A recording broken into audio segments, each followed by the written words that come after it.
오늘 본문 고린도전서 9장 23절로 27절까지를 저와 여러분이 같이 한 목소리로 함께 봉독하시겠습니다. 내가 복음을 위하여 모든 것을 행함은 복음에 참여하고자 함이라.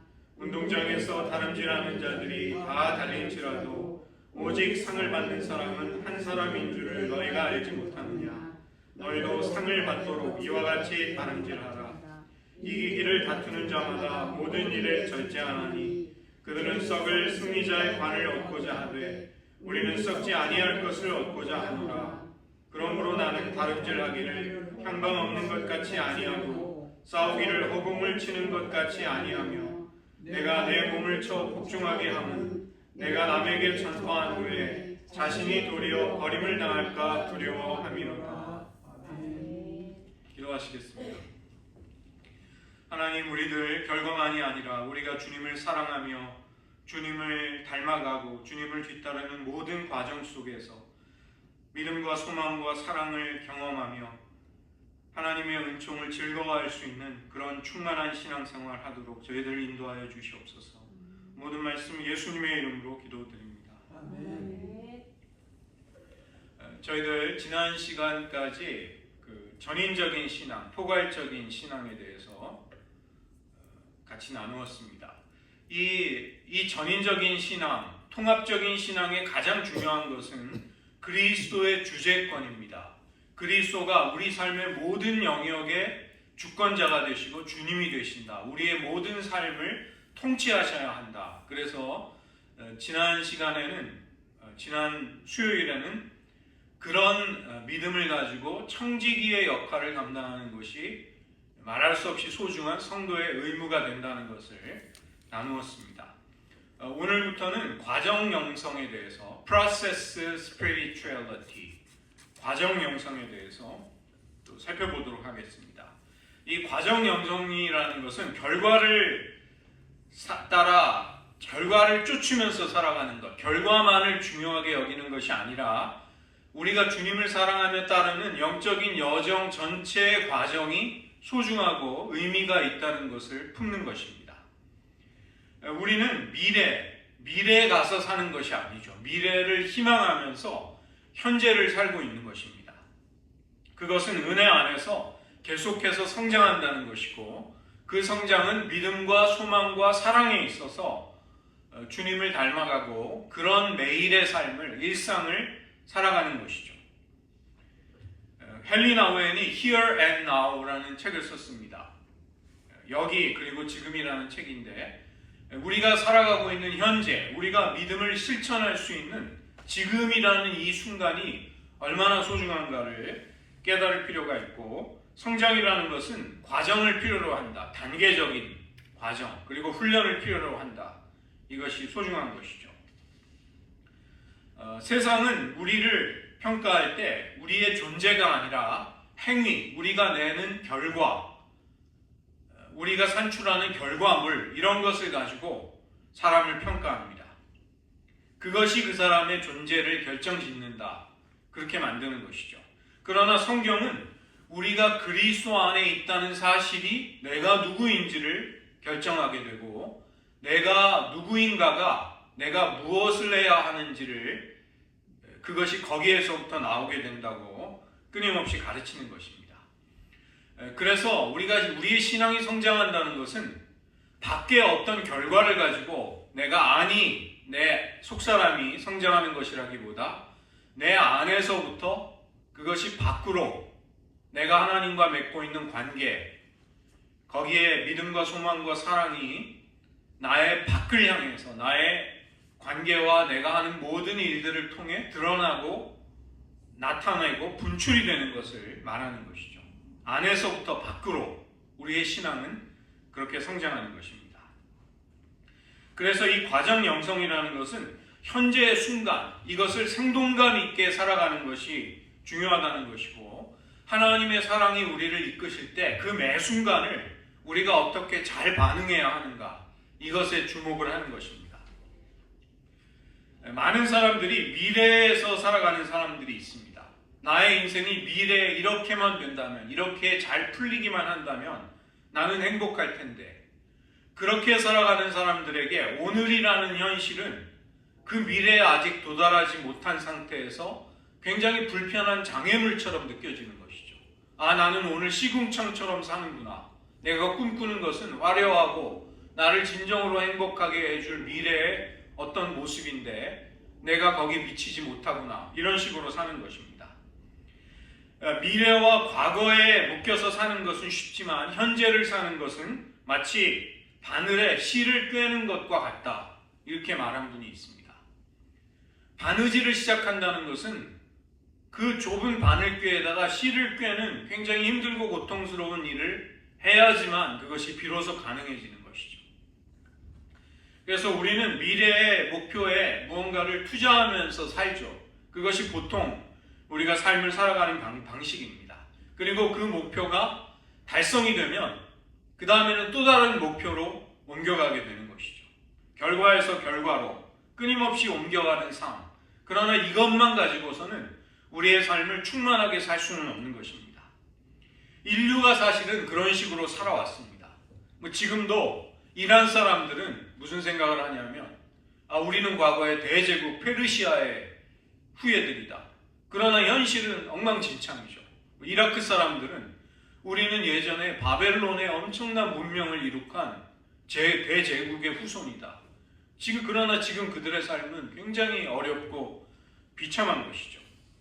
사람들도 이 과거의 영광과 자기가 했던 굉장한 일들에 그걸 끊임없이 회상하면서 사는 사람들이 있습니다. 그러나 그런 인생은 행복하거나 충만해지기가 상당히 어려운 것이죠. 많은 사람들은 무의식적으로 미래 대신에 과거에 사는 것을 사는 것으로 어느 틈엔가 이제 자기의 삶을 점점 전환시키는 것입니다. 나이가 들수록 과거의 일이 많이 생각이 나죠.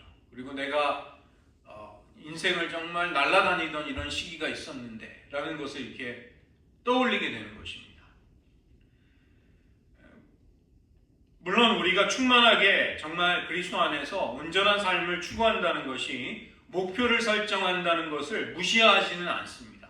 당연히 바라는 결과, 얻고자, 도달하고자 하는 바에 대한 분명한 시각이 없이는 그것을 달성할 수는 없는 것이죠.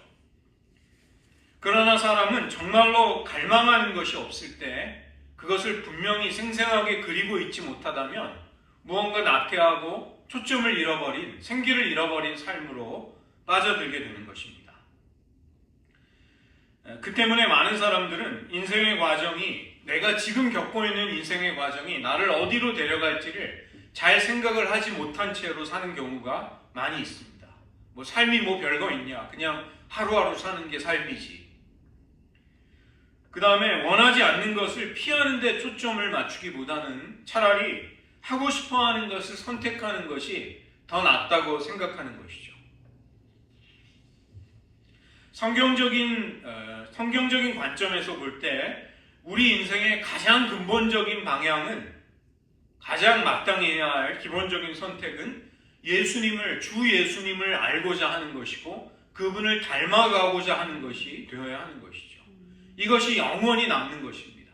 하나님 앞에 가서도 인정을 받을 수 있는 것은 우리가 주님을 얼마나 깊이 알았는가, 그리고 그분의 형상이 우리 안에 얼마나 남아있는가, 우리는 그것으로 평가를 받게 될 것입니다. 나의 현재, 내가 살아가는 순간순간을 활기 있게 만드는 열망이라는 것은 우리의 삶에 생기를 불어넣어주고 내가 무엇을 하고자 하는데 초점을 맞추게 되는 것이죠. 우리가 어떤 열망이 있을 때 우리는 거기에 대한 자연스럽게 그것에 대한 지식과 정보를 찾게 되는 것입니다. 이와 반대로 성경적이지 못한 선택을 하는 경우에는 그것이 나태함에 의한 어쩔 수 없는 선택이든 아니면 집요하게 계획하고 성공하고자 하는 열망 속에서 선택을 하는 것이든 간에 우리를 만족시키지 못하게 될 것입니다. 왜냐하면 우리는 창조주를 알고 그분 안에 안식하는 데서 우리 영혼이 진정한 만족을 얻도록 지음을 받은 것이죠. 그런데 그런 근본적인 방향을 놓친 채로 우리가 무언가를 선택하게 될 때 그것은 우리 안에 결코 채울 수 없는 목마름을, 배고픔을 남기게 되는 것입니다. 그런 결핍은 무엇으로도 쉽게 채워지지 못하게 되는 것이죠. 그때 세상은 먼 미래, 네가 꿈꾸고 공상하는 그 미래 속에서 행복을 찾으라든가 아니면 결과를 통해서 네 인생의 허기짐을 해결하라, 이런 식으로 우리를 유혹하는 것입니다. 그러나 결코 삶의 정답은 되지 못하는 것이죠. 우리의 삶을 비유하는 최고의 비유들 가운데 하나가 삶을 여행으로, 여정으로 보는 것입니다. 인생은 과정에 이르기 위한 수많은 그 여행의 길들로 채워져 가는 것이죠. 존 버년이 쓴 철로역정이라는 유명한 고전이 있습니다. 그것도 성도가, 크리스찬이라는 그 성도가 이제 하나님의 도성을 향해 가는 영적인 여정에 일어나는 여러 가지 에피소드를 이제 많은 성경적인 상상력으로 그려낸 책입니다. 놀라운 것은 예수님이 내가 길이라고 말씀하셨습니다. 내가 길이다. 그것은 길이 되신 예수님을 뒤따르는 자로서 우리들은 당연히 탐험과 항해와 방랑의 여행과 순례를 하는 여행자일 수밖에 없다는 것입니다. 인생의 본질이 우리는 여행자로 살아갈 수밖에 없는 것이죠. 우리는 물론 본향을 향해 가지만 거기까지 가는 도중에 수많은 일들을 겪게 되고 여러 가지 단계를 거치고 우리가 배워야 할 소중한 교훈들, 체험해야 할 것들이 많이 있다는 것입니다. 내가 어떤 마음의 상태를 평안히 유지할 수만 있다면, 내가 어떤 비결과 정보를 얻기만 하면 능사가 된다, 이런 식으로 생각할 수가 없는 것이죠. 우리는 주님을 뒤따를 때 때로는 내가 전혀 알지 못했던 미지의 세계, 그것이 그 길을 가게 되고 그 선택을 하게 될 때 어떻게 될지 모르는 위험과 부담을 무릅쓰고서 가게 되는, 알지 못하는 길을 가게 되는 것입니다. 우리는 그때에도 주님의 안내를 신뢰하고 때로는 우리가 길을 벗어날지라도 하나님이 은혜를 베풀어 주셔서 우리를 붙잡아 주실 거라는 것을 신뢰해야 하는 것이죠. 우리가 인생의 여정길을 갈 때 외롭다고 느낄 때, 그때 우리는 예수님의 임재를 갈망하고 또 체험할 수 있는 것입니다. 우리가 하나님의 돌보심에 진지하게 응답하면서 이 믿음의 순례자로서 살아가고자 할 때 불확실함, 실패, 또 좌절, 또 예기치 않은 어려움도 당할 수 있고 뜻하지 않은 기쁨과 은총의 선물들을 받기도 하는 것입니다. 이러한 여러 가지, 이러한 전체적인 것이 모두가 다 우리의 포함이 돼서 그것이 우리의 믿음의 여정이 되는 것이죠. 우리가 이 땅에 존재하는 것은 장차 들어갈 영원한 하나님 나라의 영원한 시민권을 준비하는 과정이 되는 것입니다. 그래서 우리는 아직 이 땅에서 여러 가지 실수를 저지르기도 하고 어리석음 속에 잘못된 선택을 하기도 하는 것이죠. 우리의 성화, 우리의 거룩함은 아직은 완성이 되지 않고 있습니다. 그러나 우리가 그리스도께 나 자신을 드릴 때 우리는 거룩해지지만 우리는 계속해서 거룩해지는 과정 속에서 주님을 사랑하며 따르고 있는 것이죠. 이 영성을 만들어 간다는 것, spiritual formation, 영성 형성이라는 것은 우리의 성품과 우리의 삶의 모든 행동과 선택들이 주님을 따르는 피조물이자 주님을 닮아가는 자로서 일생에 걸치는 과정임을 받아들이는 것입니다. 하나님이 우리 안에 시작하신 아름다운 일들을 이루어 가신다는 것을 믿고 그 하나님의 역사에 순종하고자 하는 것이죠. 아는 것은 거의 없지만 굉장히 서투르고 어설픈 기도를 하는 초신자가 기도를 하고 그 옆에는 자기의 죄를 회개하지 않은 채로 숨겨둔 유창한 기도를 하는 그런 사람이 있다고 할 때 어떤 사람의 기도가 하나님을 더 기쁘시게 할 것인가? 그 중심에 무엇이 있는지를 하나님은 보시는 것이죠. 그래서 겉으로 보여지는 것만으로는 그 실상을 우리는 알 수 없는 것입니다. 기생 라합은 이스라엘의 하나님에 대해 많은 것을 알지 못하는 여인이었습니다. 아주 적은 지식, 이스라엘의 하나님이 그 백성을 몰고 우리들에게로 오는데 그분은 상천하지의 하나님이시다. 기생 라합은 그 작은 지식에다가 자신의 인생 전체를 건 것입니다. 바리새인들은 성경을 많이 알고 있었지만 하나님의 섭리와 하나님의 목적을 거부해버리는 것이죠. 그래서 영적인 삶이라는 것은 외적인 것으로는 우리가 추측하거나 정확하게 판정을 하기가 어려운 것입니다. 우리는 다른 사람과 나를 비교하는 대신에 차라리 하나님이 나에게 맡겨주신 믿음의 여정에 충실해야 되겠다. 최선을 다해야 되겠다. 이렇게 임하는 것이 더 지혜로운 것이 될 것입니다. 거룩함이라는 것은 우리가 지금 그 주님을 모시고 어디에 있느냐의 문제이지 내가 미래에 장차 어디에 들어가야 하는가 이 문제는 아니라는 것입니다. 우리는 살아있는 하나님의 나라가 임하는 가운데 제자로 불린다는 것은 주님을 따르고 있는 것이고 이것은 시간과 성장과 진보, 인내 이런 여러 가지를 우리에게 요구하는 것이죠. 예수님의 제자들 한결같지 않습니다. 그들 굉장히 미숙하고 어리석고 깨닫지 못하다가 계속해서 변화의 과정들을 겪습니다. 우물가의 여인, 예수님과 대화하기 전과 예수님을 만나고 난 이후에 이 수가성 사마리아 여인은 완전히 달라져서 마을 물동이를 버려두고 마을 사람에게 가서 그리스도를 전하는 것이죠. 니고데모도 마찬가지입니다. 주님과 대화하기 전에는 사람이 다시 태어나려면 어머니의 태 속에 또 들어가야 됩니까? 이런 엉뚱한 소리를 하는 사람이었지만 그는 나중에 이제 예수님의 신실한 제자가 되는 것이죠. 우리는 여러 가지 주님을 사랑하고 주님을 의지하고 따르면서 작은 선택들을 하다가 보면 그러한 과정을 거치면서 우리는 마침내 우리의 믿음이 더욱 알차고 실질적이 되고 하나님을 기쁘시게 하는 그런 믿음의 자리로 가게 되는 것입니다. 그 때문에 이 과정의 영성이라는 것은 우리가 은혜 안에서 계속해서 성장하는 것을 중요하게 보는 것이죠. 순종과 인내와 용기와 믿음과 지혜, 온유함, 겸손 이러한 것들은 단번에 이루어지는 것이 아니라 계속해서 주님을 따라야 하는 것이죠. 하나님은 사람마다 서로 다른 속도, 서로 다른 환경을 통해서 그 믿음을 성장시켜 주십니다. 우리 각자가 다 다르다는 것을 하나님은 완전한 지혜 가운데 알고 계시는 것이죠.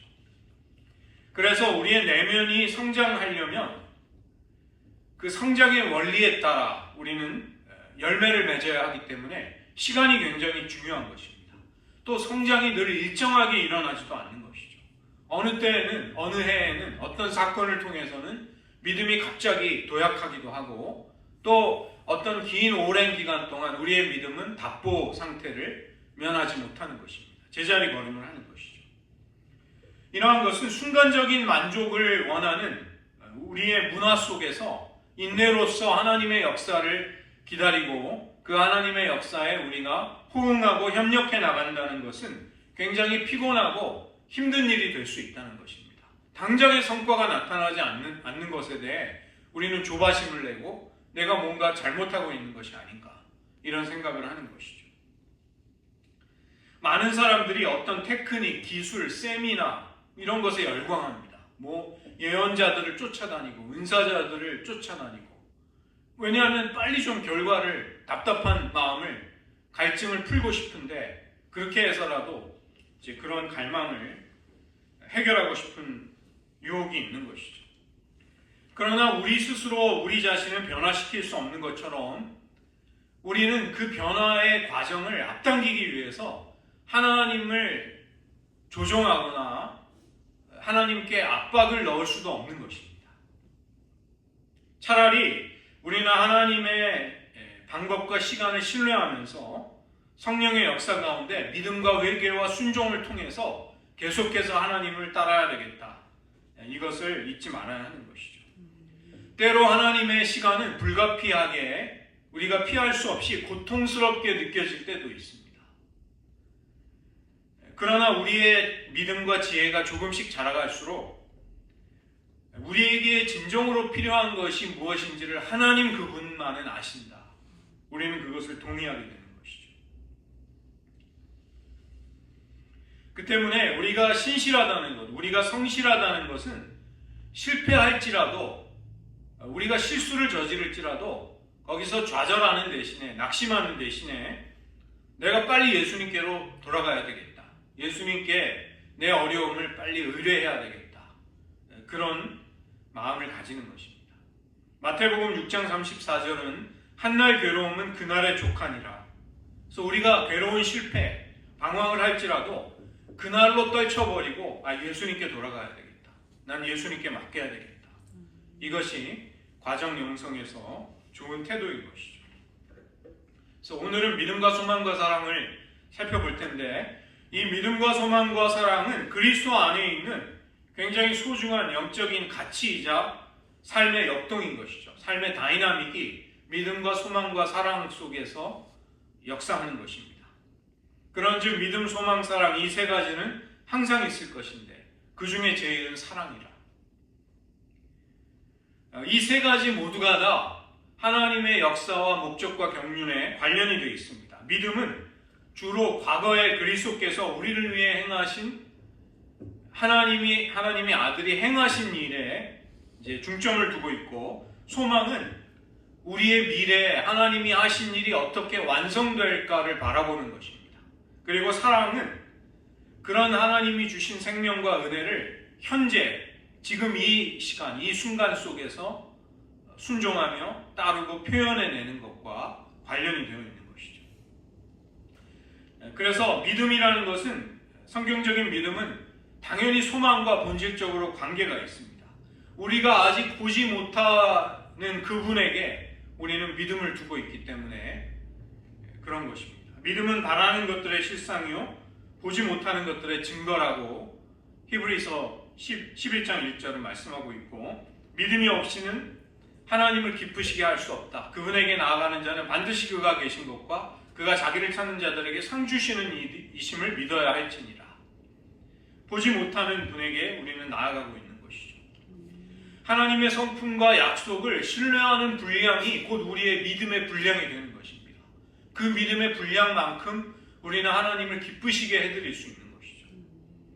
그래서 우리가 그리스도를 믿는다는 것은 그분의 약속에 희망을 걸고 그분이 능히 우리에게 약속하신 바를 능히 이루시는 분이라는 것을 확신하는 것입니다.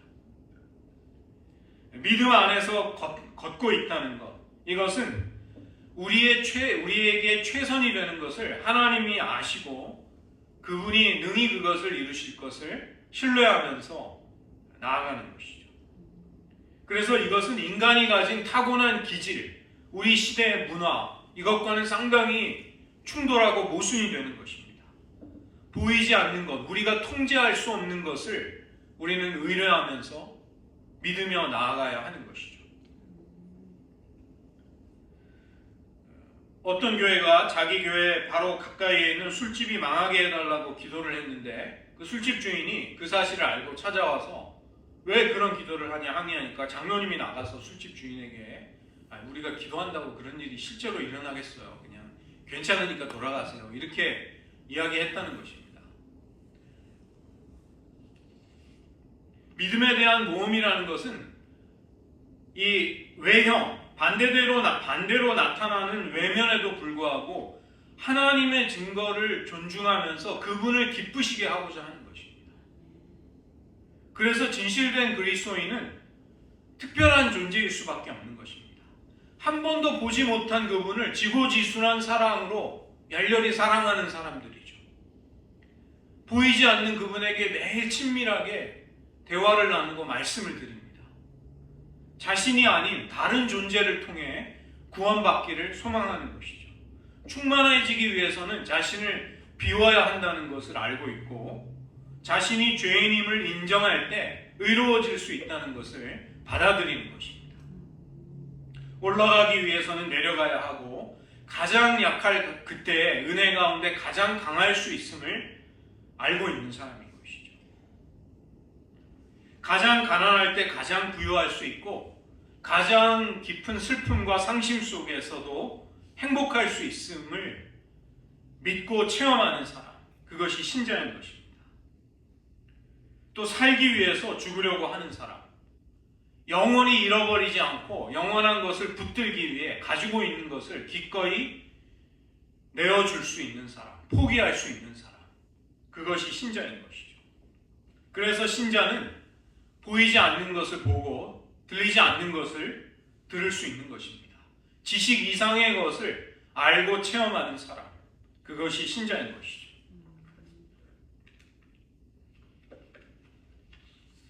하나님을 기쁘시게 하는 진정한 믿음은 세 가지의 요소가 필요합니다. 지식과 신뢰와 행동이 있어야 하는 것이죠. 일단 진리를 모른다면, 진리를 모를 때 우리는 자유할 수가 없는 것입니다. 믿음이라는 것은 다른 사람이나 우리들의 감정, 또 소신, 그 똥꼬집이라고 하는 것, 신념이라고 하는 것들, 이런 것에 근거한 것이 아니라 하나님의 계시, 하나님이 우리에게 알려주시는 것, 보여주시는 것, 그것에 기초를 두는 것입니다. 우리의 마음은 우리의 생각이 동의할 수 없거나 거부하는 것을 좋아하지 않고 그것을 밀어내는 경향이 있습니다. 그 때문에 성경적인 믿음이라는 것은 무작정 어둠 속으로 뛰어드는 것이 아니라 빛 가운데로 한 발자국 한 발자국 더 가까이 가는 것이 믿음이라는 것을 우리는 깨닫게 되는 것이죠. 믿음은 근거 없는 것을 맹목적으로 믿는 것이 아니라 사실, 진리, 이것이 그 믿음의 근거가 되는 것입니다. 즉 진리가 없이는 믿음이 그 위에 세워질 수가 없는 것이죠. 그 때문에 이 지식이라는 요소는 하나님의 진리로 우리의 마음이 새로워질 때 풍성해질 수 있는 것입니다. 성경적인 지식과 진리가 우리 안에 가득할수록 우리의 믿음은 더욱 충만하게 세워질 수가 있는 것이죠. 이것은 우리에게 시간을 들여서 규칙적으로 성경의 진리를 배워야 한다는 것을 요구하는 것입니다. 두 번째 믿음의 요소는 신뢰인데, 이 신뢰라는 것은 내가 믿기로 결정하고 선택한 그 대상만큼 우리의 믿음이 결정이 되는 것입니다. 그 대상이 믿을 만한 가치가 있으면 우리의 믿음도 그런 가치를 얻게 되는 것이죠. 그러나 우리의 믿음의 대상이 불완전하거나 부패한다면 그런 상태를 가지고서 우리의 믿음은 건강한 믿음이 결코 될 수가 없는 것입니다. 메릴랜드주에 그 얼어붙은 강을 어떤 할아버지가 건너려고 했는데 그 얼음의 두께에 대해서 확신이 없어서 이 할아버지는 조심조심하면서 얼음이 온 강을 건너갔습니다. 반쯤 갔을 때 큰 4마리 말이 끄는 마차가 그 얼음 위로 지나가는 것을 본 것이죠. 이 할아버지의 믿음은 약했지만 그의 믿음이 가치가 있는 것은 그가 그 믿음의 대상으로 두고 있는 것이 가치가 있었기 때문입니다. 무슨 얘기냐면 그 마차를 몰고 얼어붙은 강 위를 달려가는 마차를 모는 사람은 그 주저하고 두려워하는 할아버지보다는 믿음이 있는 사람이죠. 이 발밑이 꺼지지 않을 것이라는 믿음. 그렇지만 이 할아버지가 비록 주저하고 조심조심 얼음을 건넜지만 그 얼음의 두께가 자기 몸무게를 지탱할 것이라는 믿음, 그 믿음이 실패하지 않는 믿음이었기 때문에 그 할아버지는 어쨌든 강을 건널 수 있다는 것입니다. 우리의 영혼의 바위, 우리의 소망의 닻이 되신 그리스도에게 우리의 믿음의 닻을 내리게 되면 우리의 삶은 견고해질 수 있는 것입니다. 우리의 믿음의 대상이 진실되고 오류가 없기 때문에 그런 것이죠. 우리가 그런 분을 신뢰할 때 우리는 그분이 우리를 인생의 고난으로부터 건져내어 우리가 바라보고 있는 저 강 건너편으로 우리를 이끌고 가실 수 있다는 것을 신뢰하면서 그분을 따를 수 있는 것입니다. 세 번째 믿음의 요소는 행위입니다. 지식과 신뢰는 행동을 통해서 드러나게 되는 것이죠. 사람은 언어보다는 바디 랭귀지를 그게 더 진실이라고 믿는다고 합니다. 예를 들어서 제가 친절하게 아주 예의 바른 이야기를 하면서 주먹을 이렇게 쥐고 이렇게 하고 있으면 그 사람은 자기를 위협한다고 믿는다는 것입니다. 그리스도 안에 있는 믿음은 순종을 통해서 자라나게 되는 것이죠. 그리고 순종하는 믿음은 우리를 더욱더 깊은 하나님에 대한 지식으로, 알므로, 인격적인 관계로 우리를 이끌어갈 수 있게 됩니다. 그분을 더 잘 알수록 더 순종하기를 원하고, 더 순종할수록 그분을 더욱 깊이 알게 되는 것이죠. 그래서 자기 자신을 신뢰하는 사람, 자기 지혜를 의지하는 사람은 하나님의 선물을 받을 수가 없습니다. 빈손을 가지고 선물을 받을 수 있는 것과 똑같은 원리인 것이죠. 자기 신뢰, 자기 의, 자기 연민, 자기 자신으로부터 비롯된 여러 가지 죄에 묶여있는 사람은 자신의 손을 빈손으로 비우지 못한 사람입니다. 그래서 그런 사람이 회개하고 자기의 빈손을 겸손히 하나님 앞에 맡겨드릴 수 있을 때 그 빈손은 하나님의 은혜로 채워지게 되는 것이죠.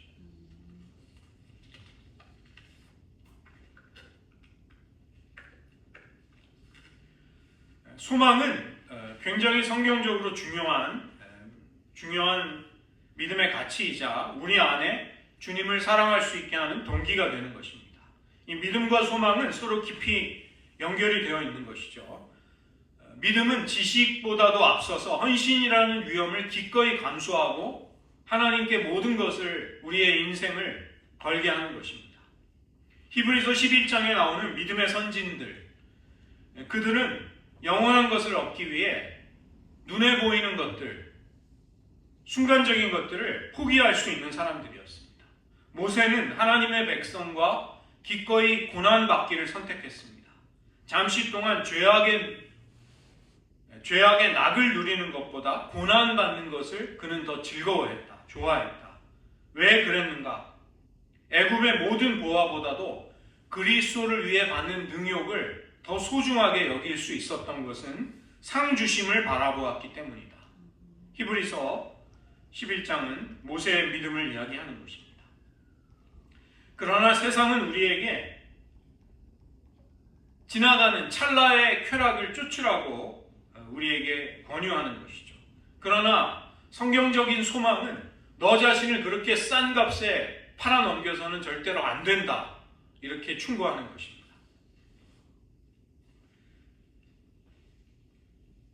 하나님은 우리를 결코 영원히 실망시키지 않을 그것에 우리 인생을 투자하기를 원하고 계십니다. 우리가 우리의 마음의 중심을 영원한 것, 보이지 않는 것, 하나님의 것들에 두게 된다면 우리에게 허락된 모든 것들을 즐기고 그것들을 즐거워할 수 있게 되는 것이죠. 영원의 빛을 통해서 이 땅의 것조차 우리는 그것의 가치를 적절히 잘 사용하고 즐거워할 수 있게 된다는 것입니다. 그러나 이 땅의 것, 보이는 것, 한시적인 것을 쫓아 살게 된다면 우리는 이 땅의 것들도 잃어버리게 되고 영원한 것도 잃어버리게 될 것입니다. 소망에 따라서 사람을 네 종류로 분리했습니다. 이것은 월터 핸드릭스라고 그 삶으로 적용되는 성경 연구라는 유명한 책을 쓴 기독교 교육학자, 유명한 분입니다. 기독교 교육계에서. 소망이 없는 사람, 잘못된 곳에 소망을 두는 사람, 잘못 정의된 소망을 품은 사람, 그리고 적절하고 올바른 소망을 품은 사람. 사람은 이렇게 네 종류로 나눌 수 있다.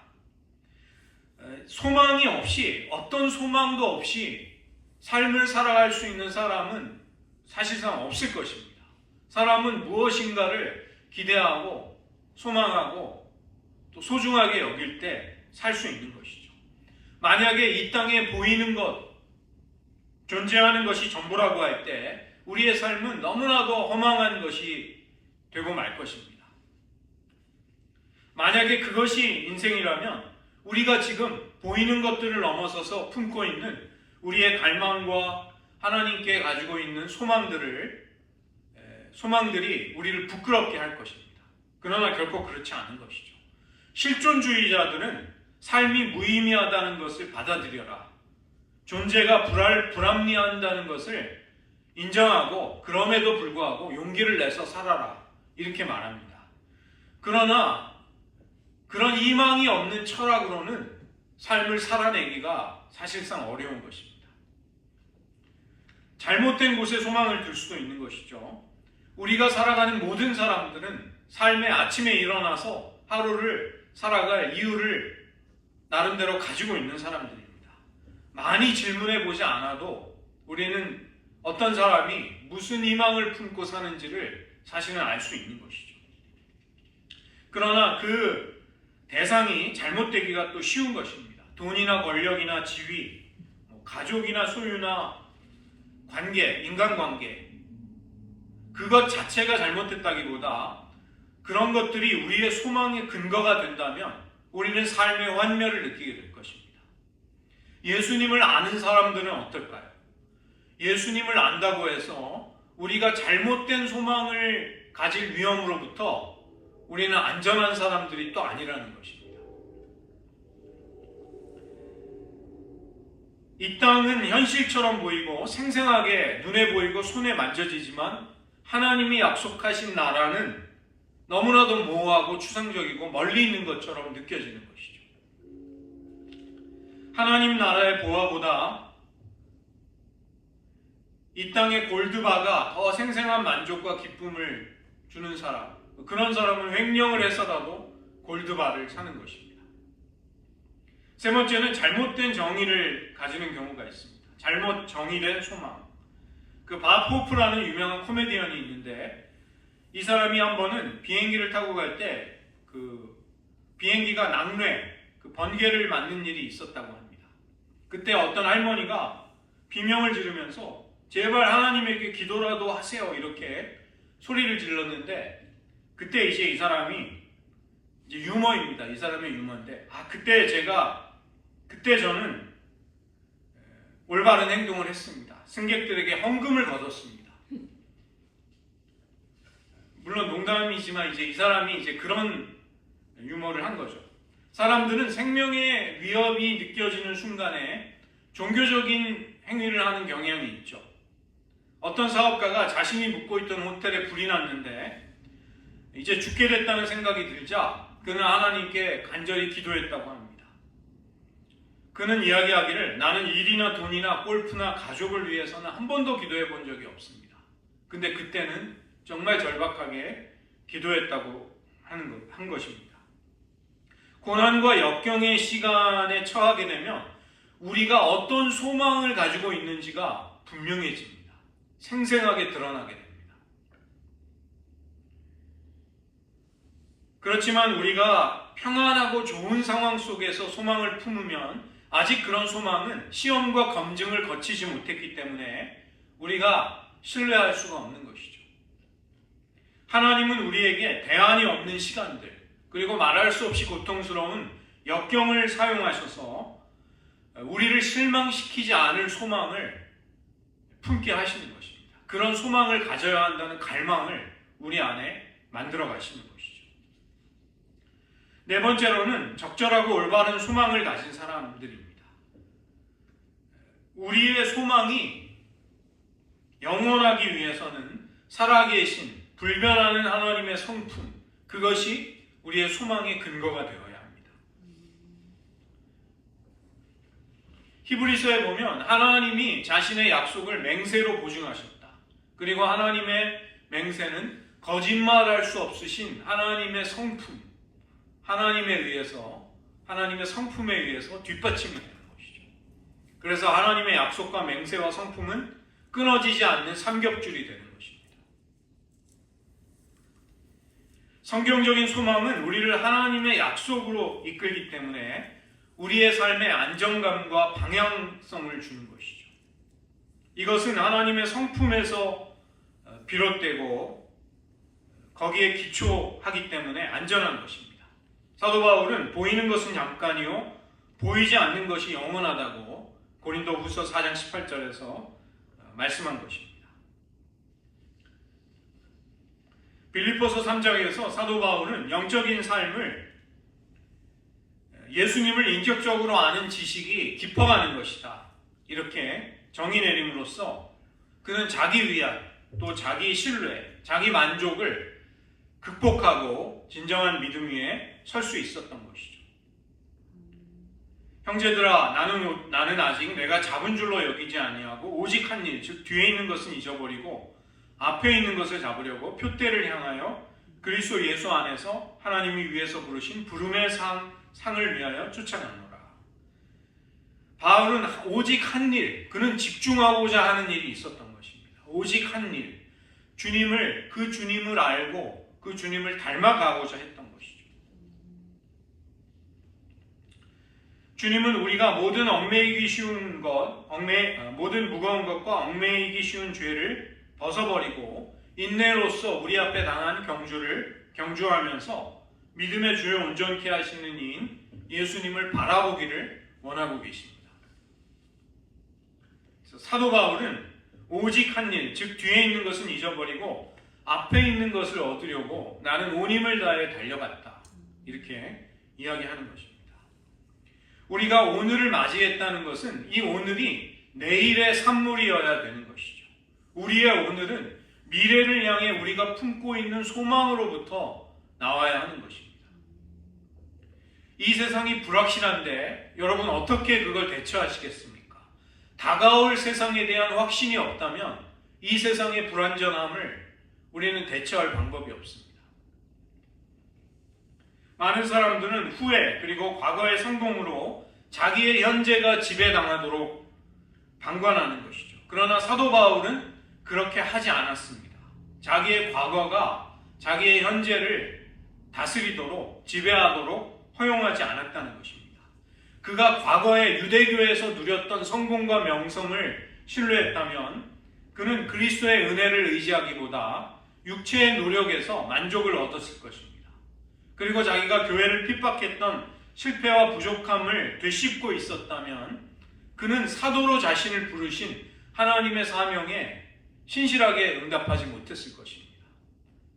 그러나 그는 그런 두 가지 덫을 모두 피할 수 있었던 것이죠. 우리 모두에게는 취소하거나 고치고 싶은 일, 우리의 삶에 차라리 지워버렸으면 하는 일, 일어나지 말았으면 하는 일들이 있습니다. 우리는 다양한 형태로 학대와 거부를 경험한 적이 있습니다. 그러나 그런 과거를 바꿀 수는 없을지라도 그런 과거를 해석하고 인식하는 틀을 우리는 주님 안에서 바꿀 수 있는 것입니다. 우리를 용서하시고 치유하시고 회복시키시는 주님의 무조건적인 사랑, 우리가 그 사랑을 우리의 마음에 품을 때 우리에게 새로운 삶은 가능해지는 것입니다. 이것은 과거를 미래의 관점으로 바라보기를 배워야 하는 것이죠. 그렇게 함으로써 우리는 우리의 삶의 쓰라리, 거절과 비탄, 낙심 속에 머무는 것을 극복하는 법을 배울 수 있다는 것입니다.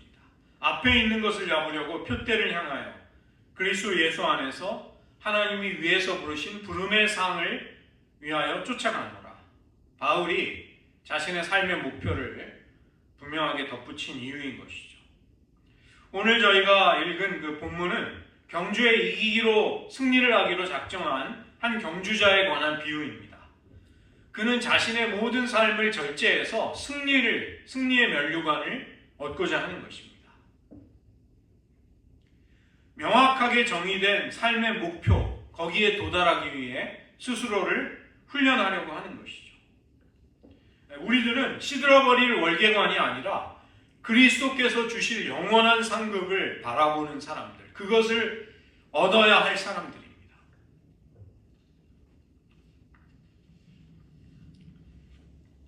우리 앞에 주어진 경주를 인내함으로 달리기 위해서 필요한 것은 우리가 거기에 들여야 하는 시간 그리고 훈련인 것이죠.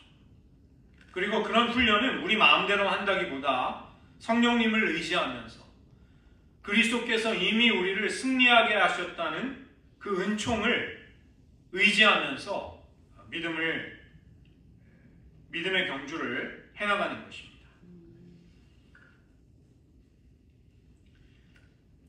그 때문에 이 종말에 대한 소망, 이것이 오늘 내가 살아가는 오늘, 지금 이 순간에 생기를 불어넣을 수 있습니다.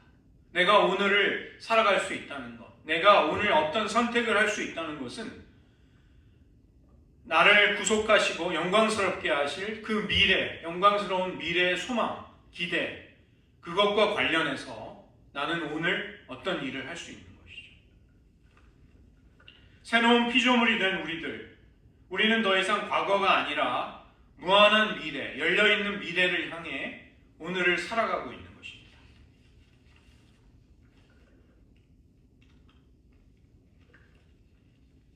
마지막으로 사랑이 남게 되는데, 우리가 믿음으로 과거를 청산하고 소망 가운데 새로운 미래를 충만함을 기대한다면, 사랑은 우리의 현재를, 우리에게 주어진 이 순간을 충실하게, 신실하게 살아갈 수 있는 능력이 되는 것입니다.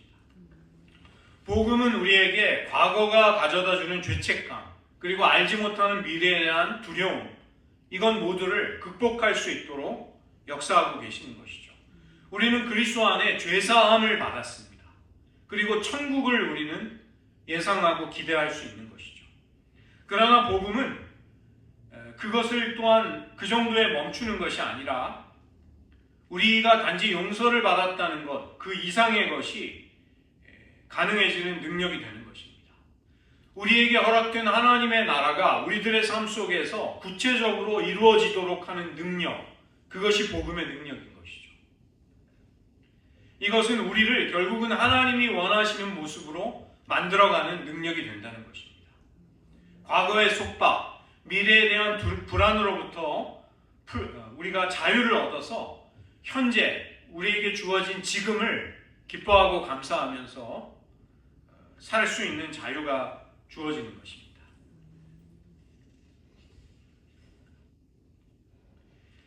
우리가 장차 그리스도와 함께 부활하게 될 때 그 부활은 우리에게 죄의 권세를 깨트리고 우리의 모든 죄를 지워버릴 것입니다.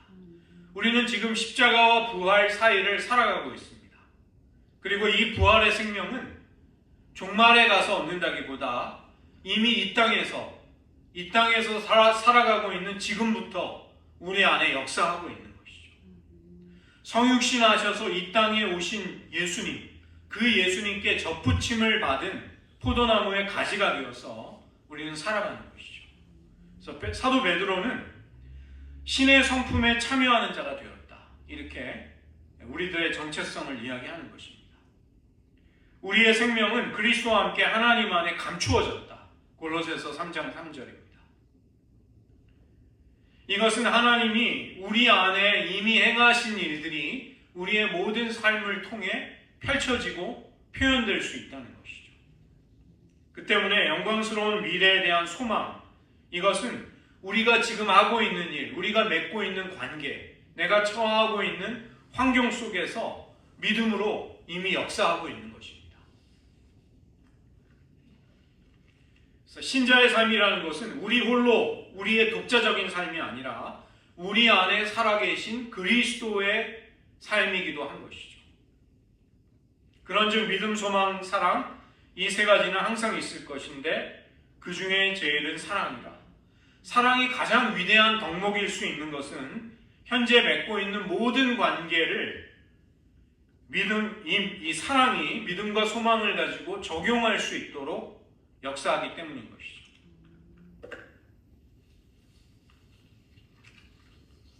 그래서 이 과정 영성이라는 것은 그런 사랑을 나의 지금, 나에게 허락된 현실, 하나님이 나를 주신 삶의 자리와 환경, 거기에서 믿음과 소망으로 적용하고 또 표현해낼 수 있는 것입니다.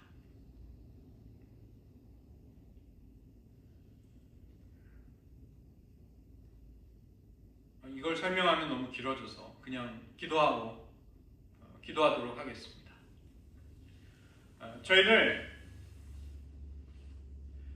우리에게 주어진 영원한 생명은 우리가 장차 얻게 될 생명임과 동시에 지금 이 땅에서 그 하나님의 생명의 역사 속에 이미 우리를 참여시키고 있는 하나님의 생명인 것이죠. 우리가 지금 살아가고 있는 현재, 우리가 마주하고 있는 지금과 여기, 삶의 자리, 이 모두가 소중할 수 있는 것은 우리가 과정 속에 있기 때문입니다. 우리에게 아픔과 기쁨, 실패와 성공, 여러 가지 일들이 함께 할 것입니다. 그러나 우리는 그 모든 일들을 순례자로 경험하면서 주님을 사랑하고 주님을 따라가고 있는 것입니다. 이 믿음의 여정에 저희들 모두 승리하시기를 원합니다. 이 시간 잠시 기도할 때에 여러분의 삶이 어떤 삶인지를 한번 성찰해 보시기 바랍니다. 여러분은 혹시 과거에 매여 있지 않으신지요? 혹은 미래에 대한 불안으로 끊임없이 염려하고 있지는 않으신지요? 과정 영성은 우리에게 거룩함이라는 것은 단계라는 것을, 과정이라는 것을 말씀하고 있습니다. 나는 지금 은혜 안에 여전히 성장하고 있는가? 하나님이 나를 지금 어떠한 과정 속에서 다루시고 있는가? 이것을 깨닫게 해주시기를 이 시간 한번 기도하기 원합니다. 믿음과 소망과 사랑, 우리에게 가장 소중한 신앙의 가치들이 우리에게 하나님과의 관계를 맺도록 우리를 격려하고 있는 것입니다. 여러분은 지식과 신뢰와 행동이 모두 담겨있는 진정한 믿음으로 하나님을 기쁘시게 해드리고 있는지를 여러분에게 한번 물어보시기 바랍니다. 잘못된 곳에 소망을 두고 있지 않은지, 혹은 내가 품고 있는 소망이 잘못 정의된 소망이 아닌지를, 또 그런 소망 때문에 힘들어하지는 않고 있는지를 성찰해 보시고, 우리의 소망이 소망의 주가 되시는 그리스도께 뿌리 내린 진정한 것이 되게 해 주시옵소서. 믿음과 소망과 사랑이 내가 맞이하는 현실, 내가 지금 맞이하고 있는 현재를 충실하게 살 수 있는 하나님과의 관계와 능력이 되게 해달라고 이 시간 잠시 기도하겠습니다.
하나님 아버지, 우리들이 단지 하나의 결과, 우리가 행하거나 혹은 실패한 일에 우리들의 삶이 달려있지 않게 하시고, 우리들을 길고 원대한 과정 속에 영적인 순례자로 길 되신 주님을 뒤따를 수 있게 하심을 감사드립니다.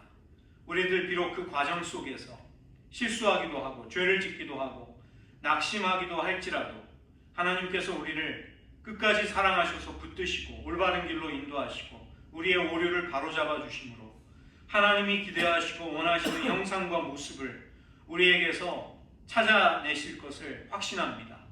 저희들 마음속의 두려움과 불안과 의심들을 떨쳐버리게 하시고 우리에게 허락된 믿음과 소망과 사랑이 진정한 것이 되게 하여 주시옵소서.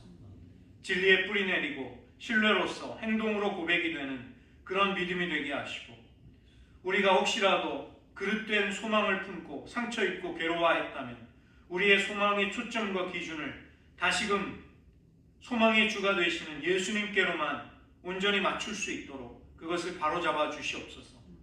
하나님, 우리에게 하나님의 사랑을 부어주셔서 우리에게 허락된 현재, 현실, 우리를 두신 삶의 자리와 맺고 있는 모든 일과 하는 모든 일들 속에서 하나님을 향한 믿음과 소망을 표현해낼 수 있는 사랑이 있기를 원합니다. 그러한 사랑의 능력으로 우리들을 승리케 하여 주시옵소서. 모든 말씀 예수님의 이름으로 기도드립니다. 아멘.